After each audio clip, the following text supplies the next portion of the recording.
ఒక చిన్న గ్రామంలో ఒక రైతు పొలంలో సుందర్ అనే గాడిద అర్జున్ అనే కుక్క కలిసి జీవించేవి. రాము పగలంతా బరువులు మోస్తూ కష్టపడి పనిచేసేది అయితే బాలు తన సమయాన్ని ఎక్కువగా ఇంటికి కాపలా కాస్తూ ఆడుకుంటూ గడిపేది. ఒక సాయంత్రం రాము అలసిపోయి కొంచెం అసూయపడ్డాడు. నీ జీవితం ఎంత సులువైనదో అన్నాడు బాలుతో. నువ్విక్కడ మొరుగుతూ నిద్రపోతావు అంతే. బాలు నవ్వి, చూడటానికి సులువుగా కనిపించవచ్చు కాని ఇంటిని కాపాడటానికి రాత్రంతా అప్రమత్తంగా ఉండటం అంత తేలికైన పనికాదు అని బదులిచ్చాడు. ఆ రాత్రి అందరూ నిద్రపోతున్నప్పుడొక దొంగ నిశ్శబ్దంగా పొలంలోకి ప్రవేశించాడు.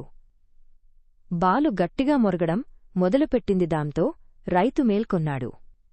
ఆ దొంగ భయంతో పారిపోయాడు. రాము ఇది చూసి ఒక ముఖ్యమైన విషయాన్ని గ్రహించాడు. మరుసటి రోజు అతను, ఇప్పుడు నాకు అర్థమైంది. ప్రతి ఒక్కరికి వారివారి పాత్ర ఉంటుంది మరియు ప్రతి ఒక్కటీ ముఖ్యమైనదే అన్నాడు. బాలు తన తోకను ఊపుతూ, సరిగ్గా చెప్పావు.